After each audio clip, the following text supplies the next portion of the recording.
श्लोक 51. श्रीराम मदे मत्सरे सांडिली स्वार्थ बुद्धी, प्रपंचीक नाही जयाते उपाधी, सदा बोलणे नम्र वाचा सुवाचा, जगी धन्य तो दास सर्वोत्तमाचा. श्रीराम. सर्वसाधारणपणे जीवनाचा नियम असा आहे की माणूस ज्या व्यक्तीचं, वस्तूचं, मूल्यांचं चिंतन करतो त्याचे गुण त्याच्या मनामध्ये उतरतात. देवाला विसरणारा माणूस देहबुद्धीनं आणि इंद्रियांच्या वासनेनं पछाडलेला असतो. एक माणूस जेव्हा प्रवासाला निघतो तेव्हा त्याला आवश्यक असणाऱ्या सगळ्या गोष्टी तो घेतो. त्याला पान खाण्याची सवय असते, पण तो चुन्याची डबी विसरतो आणि मग तो सतत त्याचाच विचार करतो आणि काहीही पडलं तरी त्याला असं वाटते की आपली डबीच पडली. इतका तो त्या पान खाण्याच्या मोहानं वेढलेला असतो. असा माणूस स्वार्थी बनतो आणि मत्सरानं झपाटतो.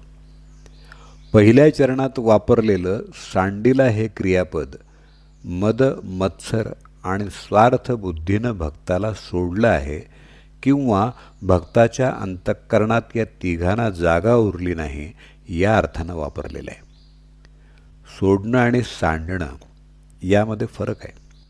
सोडणं म्हणजे भक्तानं दुर्गुणांना सोडणं, पण सांडणं म्हणजे दुर्गुणांनी भक्ताला सोडणं.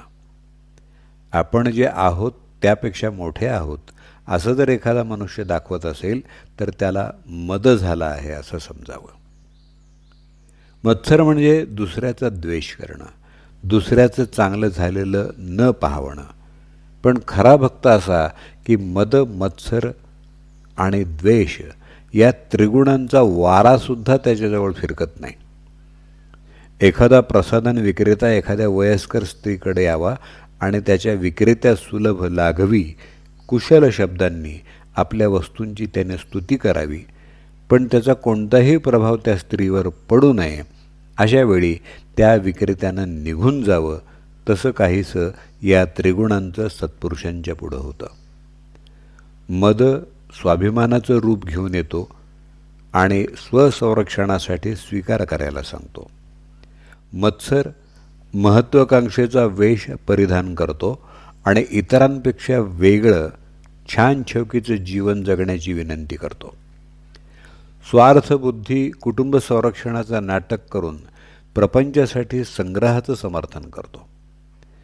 संतांचं वैशिष्ट्य असं असतं की ते प्रपंच करतात, पण प्रकृतीभेद, प्रपंचभेद, कार्यभेद यामुळं हा प्रपंच वेगळा असतो. प्रपंचात असला तरी त्याची वृत्ती कमळाच्या पानासारखी असते. कमळाचं पान पाण्यात असलं तरी ते पाण्यात बुडत नाही किंवा पाणी त्याच्यावरती साठत नाही. तसाच हा मनुष्य प्रपंचात असला तरी स्वतःचं कर्तव्य पार पाडण्यापलीकडं तो प्रपंचात रमत नाही. उपाधी म्हणजे कुटुंब पोषण किंवा बाह्य पाशबंधन. संतांनी प्रपंच केला पण उपाधी नव्हती. संत तुकाराम महाराज, गोंदवलेकर महाराज, संत गोरा कुंभार, संत एकनाथ महाराज या सर्वांनी उत्तम प्रपंच केला, पण यांना उपाधी म्हणजे बंधन नव्हतं. त्यांनी प्रपंच करताना परमार्थात कधीही ही बाधा येऊ दिली नाही. कोणत्याही क्षणी प्रपंच सोडायला ते तयार होते. सामान्य माणसं मात्र प्रापंचिक उपाधी वाढवतात. त्यांना स्वतःच्या देहाची आणि प्रपंचाची काळजी असते, म्हणून परमार्थाकरता कराव्या लागणाऱ्या गोष्टींचा त्यांना कंटाळा येतो. प्रपंच म्हणजे पंच विषय शांत होतील असं कार्य करणं. आत्ताच्या काळामध्ये प्रपंचात गुरफटलेले असे लोक आपल्याला दिसतात की त्यांना परमार्थ म्हणजे काय आहे हे माहिती आहे की नाही अशी शंका यावी. देव्हारा नसणं पण मोठं ड्रेसिंग टेबल असणं, सोवळं किंवा कद नसणं पण कपड्याने भरलेलं कपाट असणं, पूजेसाठी पळीपंचपात्र नसणं पण भारी कब्बाशा दिसणं, ही यातली काही उदाहरणं म्हणता येतील. साधन म्हणून काहींची आवश्यकता असतेच, पण गरज वेगळी, ऐश्वर्य वेगळं. गरज हे साधन, तर ऐश्वर्य ही उपाधी आहे. सदा बोलणे नम्र वाचा सुवाचा, यात भक्त बोलण्यामध्ये कसा असतो हे सांगितले. मद मत्सर सोडणं, प्रापंचिक उपाधी नसणं ही लक्षणं अंतरंगातली आहेत, पण त्याचा परिणाम त्याच्या बोलण्यातून व्यक्त होतो. संताचं बोलणं कोमल आणि प्रेमळ असतं. त्यांच्या मनात राग नसल्यामुळं त्यांचं बोलणं चांगलं, चांगल्या गोष्टीसंबंधी आणि दुसऱ्यांच्या चांगल्याकरता असतं. आपलं मत मांडताना ते अतिशय नम्रपणे, हळुवारपणे, सौजन्यानं आणि मधुर वाणीनं मांडतात.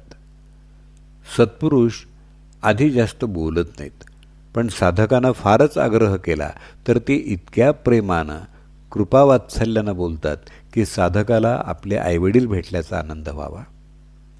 सत्पुरुषानं कसं बोलावं आणि कसं बोलू नये याच्यावरती समर्थांनी दासबोधामध्ये किमान 400 ते 500 ओव्या लिहिलेल्या आहेत.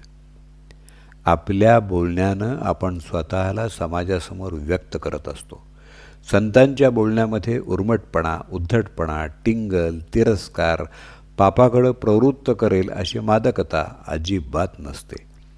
आशाळभूतपणा, लाळघोटेपणा, कपटीपणा किंवा दुतोंडीपणा हेही त्यांच्या बोलण्यात नसतात. समर्थ म्हणतात, मृदूपणे जैसे गगन, तैसे साधूचे लक्षण, या कारणे साधू वचन कठीण नाही.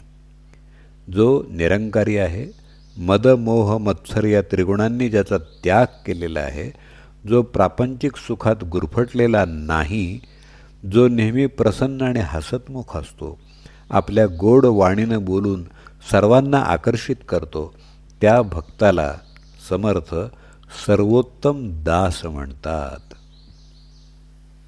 जय जय रघुवीर समर्थ. मदे मत्सरे सांडिली स्वार्थ बुद्धी, प्रपंचिक नाही जयाते उपाधी. सदा बोलणे नम्र वाचा सुवाचा, जगी धन्य तो दास सर्वोत्तमाचा. श्रीराम.